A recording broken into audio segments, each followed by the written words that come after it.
Bom dia, nono ano. Vamos dar início à nossa aula de hoje, tá? Onde nós iremos trabalhar o capítulo 3 da nossa apostila, que vem trazendo o conteúdo de células. A tia pede que vocês abram a apostila de vocês na página 44 e vamos acompanhar a nossa explicação. Bom, o que é uma célula? Célula é uma unidade de vida capaz de funcionar de maneira autônoma. Todas as características da vida estão nas células e pode-se dizer que todo ser vivo possui pelo menos uma célula, tá? Para entender como funciona um ser vivo, é necessário primeiramente a gente entender como vive essas células. O nosso livro aqui, ele nos traz um pequeno histórico de como foi descoberto essa célula, né?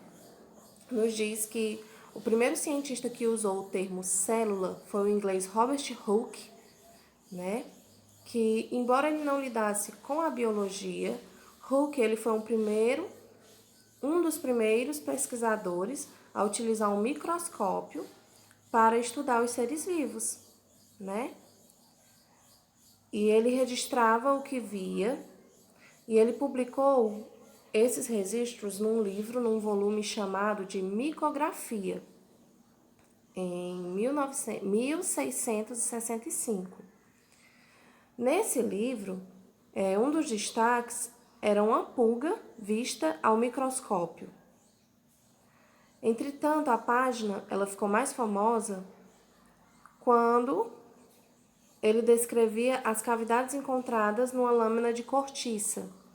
Essa página ele ficou mais famosa quando ele publicou lá, destacou o que foi encontrado em lâminas de cortiça, que é uma estrutura presente em algumas plantas.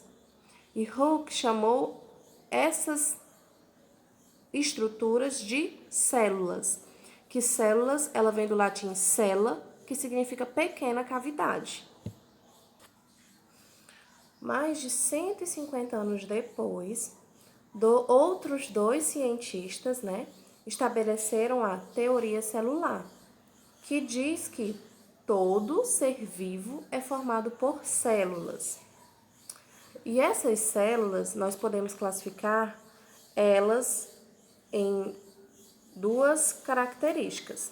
Nós podemos dizer que temos as células procarióticas e as células eucarióticas.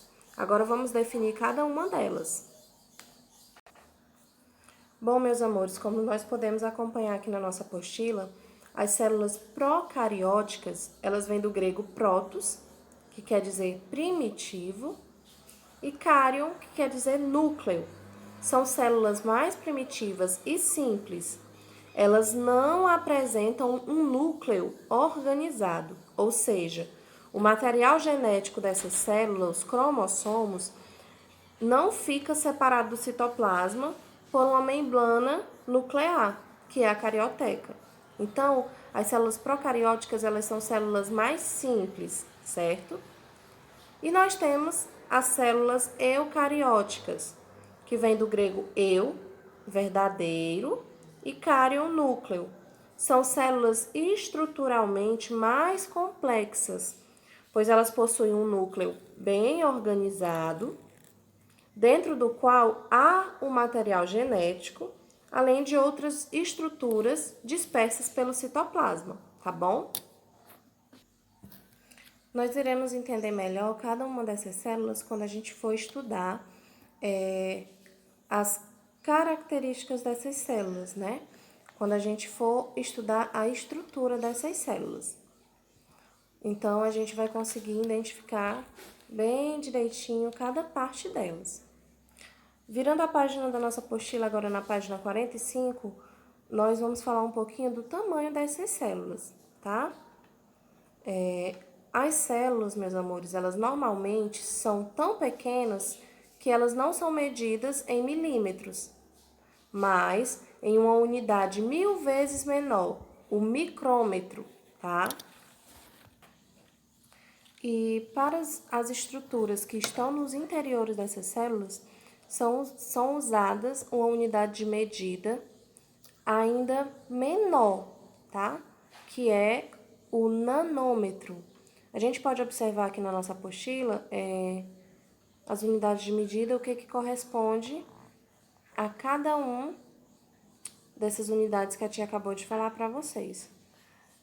Raras são as células que têm um tamanho macroscópico, ou seja, que pode ser vista a olho nu.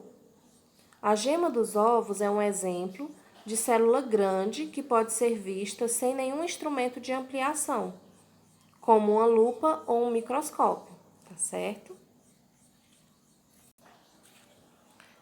Sobre o conteúdo das células, tá? Antes de desenvolverem um microscópio mais potente, pouco se conhecia como era o interior de uma célula, tá? A única coisa que conseguia se descrever era que existia uma membrana envolvente com um líquido viscoso por dentro e um núcleo. Aos poucos, principalmente depois de se inventar o microscópio eletrônico, foi que foram descritas mais estruturas internas dessas células, tá bom?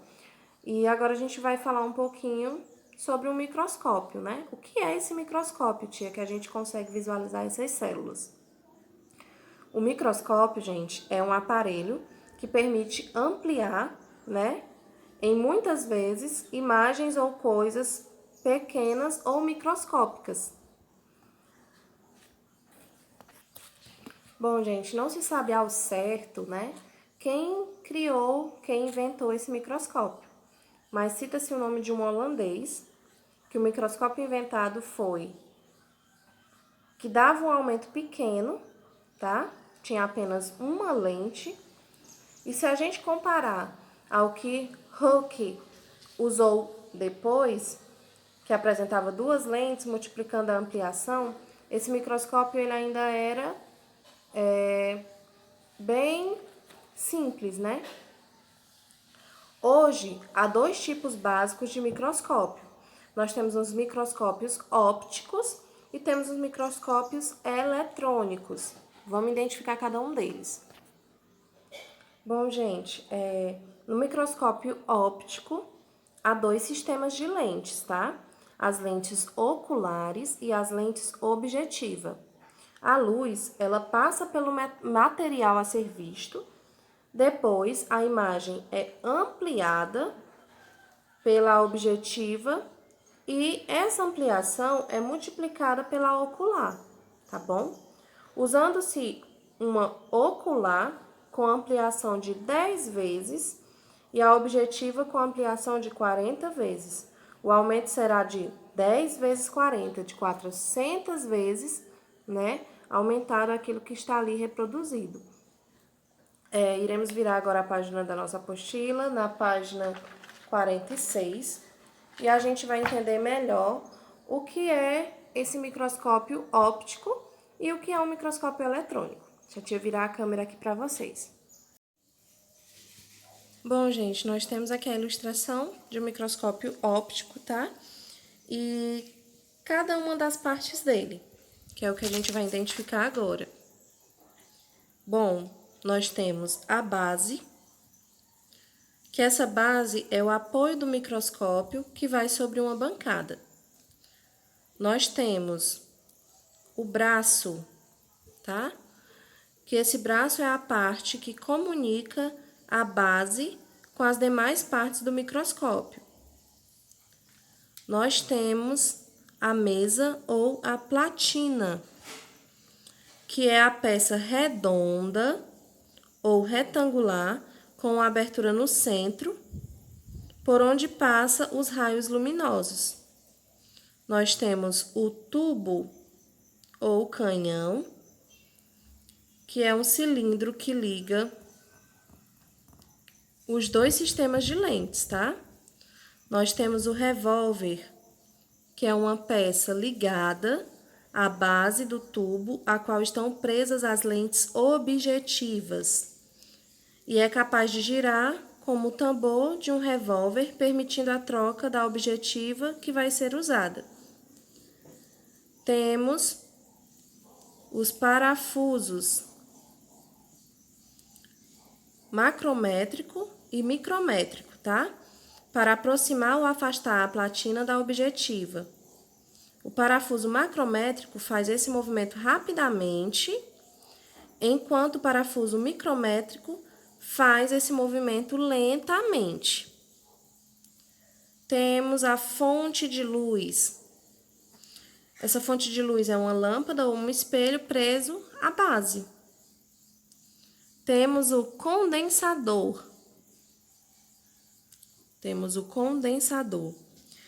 Que esse condensador é uma peça situada entre a platina e a fonte de luz, que condensa a luz vinda da fonte em direção ao material sobre a platina. Vamos ter também o diafragma,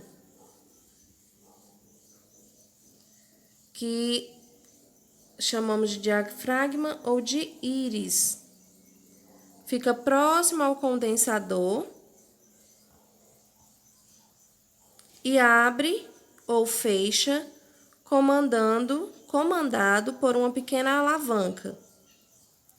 E aí nós temos as lentes objetivas, que são lentes que ampliam e invertem a imagem na direção das oculares. E temos as lentes oculares, as lentes objetivas e as lentes oculares. Que essas lentes oculares, elas ampliam ainda mais a imagem do objetivo. Já nessa outra imagem, a gente vê uma ilustração de um microscópio eletrônico, tá? No microscópio eletrônico, o que passa pelo material é um feixe de elétrons. Esse microscópio ele foi inventado em 1932, mas ele só começou a ser usado em biologia a partir de 1950. Nesse microscópio, não é possível ver material vivo. Com esse microscópio, apesar de se conseguirem ampliações milhares de vezes maior, não é possível ver material vivo. Já com o microscópio óptico, consegue-se ampliar de 1000 vezes com boa qualidade de imagem. Para isso, usa-se uma lente ocular com um aumento de 10 vezes e uma objetiva com um aumento de 100 vezes. Com o microscópio eletrônico, a ampliação chega a 400.000 vezes. Nós começamos a entender um pouquinho do que é uma célula, tá? Nós iremos ver ainda parte a parte dos complementos dessas células, das estruturas dessas células, tá certo? E vimos também o que é um microscópio e as suas partes, né? Agora, a tia vai pedir que vocês vão na página 52, tá? E que vocês leiam a Teia do Conhecimento, que temos um textozinho chamado O Porteiro das Células. E a tia vai direcionar a vocês, que vocês leiam esse texto e respondam as questãozinhas de 1 a 4 dessa Teia do Conhecimento, tá? Na nossa próxima aula, nós iremos continuar a explicação na página 47, tá certo? Então, nossa aula de hoje foi isso, meus amores. Um grande beijo para vocês e bons estudos!